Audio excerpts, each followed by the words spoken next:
Om Sri Ganeshaya Namaha. Om Namah Shivaya.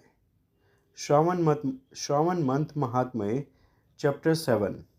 Description of Mangala Gauri fast and fasting story. God said, O Sanat Kumar, now I will describe the best Bhaum fast by performing which widowhood does not happen. This fast should be observed for 5 years after marriage. Its name is Mangala Gauri fast. It destroys sins. This fast should be started on the first Tuesday of the first Shravan Shukla Paksh after marriage. A flower circle should be made decorated with banana pillars and it should be decorated with many types of fruits and silk clothes. In that pavilion, a statue of the goddess made of gold or any other metal should be installed according to your ability. That statue should be worshipped with 16 remedies, 16 durva leaves, 16 rice grains, and 16 gram pulses of the goddess named Mangala Gauri, and 16 lamps should be lit with 16 wicks. Offer curd and rice as naivedya with devotion. A stone seal and a rod should be installed near the goddess. After doing this for 5 years, one should do the Udyapan. Listen to its method. According to your capacity, you should get an idol of Mangala Gauri made of one pala of gold or half of it or even half of that. According to your capacity, you should place a cloth and a beautiful kanchu shawl and a vessel filled with rice made of gold, etc., and place the idol of the goddess on both of them, keeping a silver mortar and pestle nearby. You should offer to the mother. After this, you should make every effort to feed 16 women. O Brahmin, by observing the fast in this manner, good fortune remains for 7 births and wealth remains with sons, etc. Sanat Kumar said, Who was the first one to observe this fast and who got its benefits? O Shambhu, kindly tell me the way in which I can be devoted to it. God said, O Sanat Kumar, in the past there was a king named Shrutkirti in the Kuru country who was learned, famous, and a destroyer of enemies, a knower of 64 arts and skilled in archery. Apart from a son, that king had all the auspicious things. Therefore, the king became very worried about having a child and started worshipping the goddess with jap and meditation. Then the goddess became pleased with his rigorous penance and said these words to him: O Suvrat, ask for a boon.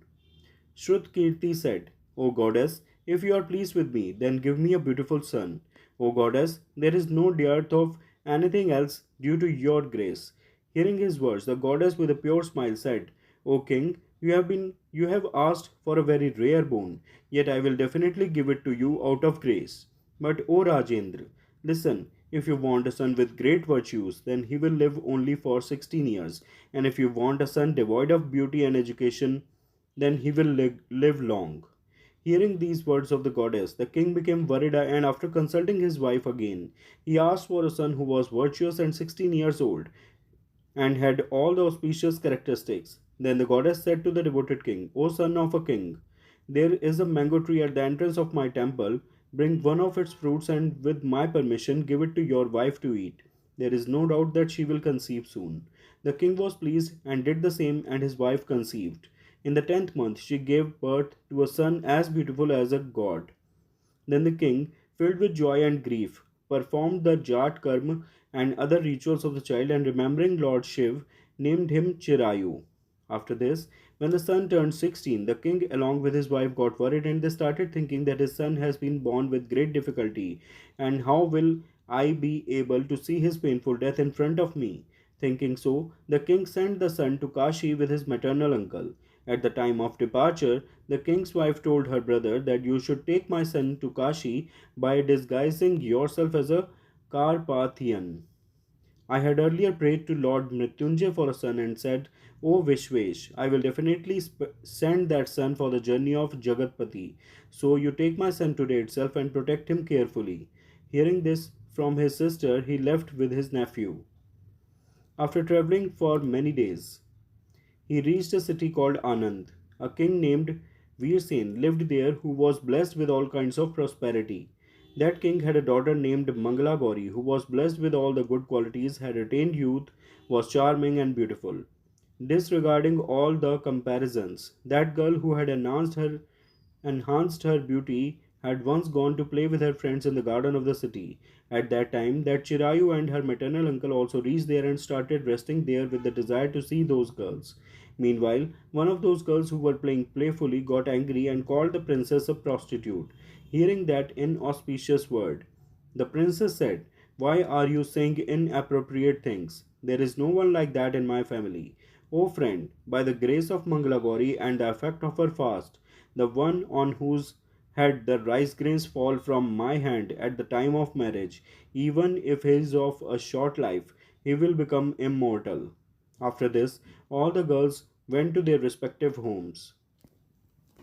The princess was getting married that day. Her marriage was fixed with the son of King Dridharma of Bahalik country named Suketu. That Suketu was uneducated, ugly, and deaf. Then those people who had come with Suketu thought that some other good groom should be taken at this time and Suketu should reach there after the marriage is completed. Those people went to Chirayu's maternal uncle and requested that you give this boy to us so that our work can be accomplished. There is no other religion like charity on this earth. Hearing their words, Chirayu's maternal uncle was very happy in his heart because he had already heard the girl Mangla Gauri's talk in the garden. Yet he once said that why are you people asking for him? Clothes, ornaments, etc. are asked for the accomplishment of the work. Groom is not asked anywhere. However, I am giving him to maintain the respect of you people. After this, they took Chirayu there and completed the marriage. After the Saptapadi etc. were over, that Chirayu happily slept with Mangala Gauri in front of the idol of Shiva Parvati at night. On the same day, Chirayu completed 16 years and at midnight Kal himself came there in the form of a snake. Meanwhile, coincidentally, the princess woke up. She saw that great snake there and she started trembling in fear. Then that girl, having patience, worshipped the snake with 16 remedies and gave it milk to drink. She prayed and praised that snake in a humble voice. Mangala Gauri started praying that I will do the best fast so that my husband remains alive. You do the way in which he remains alive for a long time. Meanwhile, the snake entered a water pot kept there, and Mangala Gauri tied the mouth of that water pot with her kanchuki. Meanwhile, her husband woke up, stretching his body, and said to his wife, "Oh dear, I am hungry." Then she went to her mother and brought kheer, laddu, etc., and happily ate the food given by her. After eating, while washing hands, the ring fell from his hand. He ate betel and went to sleep again. After this, Mangala Gauri started going to throw the water pot. What is the twist of a fate that she was surprised to see the necklace shining outside the water pot. She wore that necklace kept in the pot around her neck. After this, with a few nights left, Chirayu's maternal uncle came and took him away. After this, the people of the groom's side brought Suketu there. Seeing him, Mangalagori said that this is not my husband. Then all of them said to her, "O Shubhe, what are you saying? If you know anyone here, tell us about him." Mangala Gauri said, "The person who gave me the ring made of 9 gems at night, put it on his finger and see the identifying mark. Let him tell me the arrangement of gems in the necklace that my husband gave me at night. This is someone else. Apart from this, while watering mangoes at night, his feet got smeared with kumkum. It is still present on my thigh. You people should see it soon. Also tell me whatever conversation and food etc. was done at night, then he is definitely my husband." Hearing her words, everyone said, "Okay, okay," but when nothing was found, everyone forbade Suketu from becoming her husband and the groom's side left the same way they had come. After that, Mangala Gauri's father, who was an extension of his lineage, was renowned and had a great mind, arranged for a feast of food and betel leaves. He heard the tale of the groom's side that due to his ugly appearance, people had respectfully brought someone else as the groom, so he made his daughter sit behind a curtain. After a year, Chirayu came with his maternal uncle to see what happened after the marriage. Then, seeing him from inside the window, Mangala Gauri became very happy and told her parents that her husband had come. The king called his friends and handed over his daughter to Chirayu with a soft smile to all the acquaintances mentioned earlier after seeing the token. The king took the courtesans along and celebrated the marriage. After this, King Veer Sen gave them clothes, jewelry, army, horses, chariots, and many other things and sent them off. After that, the long lived one who brought joy to the family, along with his wife and maternal uncle, reached his city with the army. His parents could not believe that he had come from the people. They thought that how could destiny be otherwise? In the meantime, he came to his parents and full of affection. The long-lived one fell at their feet with devotion. Then smelling the head of their son, both of them got immense joy. Daughter-in-law Mangala Gauri also bowed to her mother-in-law and father-in-law. Then the mother-in-law made her sit on her lap and started asking the whole story quickly. O great sage! Then the daughter-in-law also told the great significance of the Mangala Gauri fast and all the events that had happened. O Sanat Kumar, I have described this Mangala Gauri fast to you. Whoever listens to it or narrates it, all his wishes are fulfilled. There is no doubt about it. Sudji said, O sages, in this way, Shivji told this Mangala Gauri fast to Sanat Kumar and he got great joy on hearing about this fast which fulfills all the tasks. Thus, in the Sri Sakanda Puran, in the conversation between Ishwar Sanat Kumar, in the Shravan Mahatmya, the seventh chapter called Mangala Gauri Vrat Kathan was completed.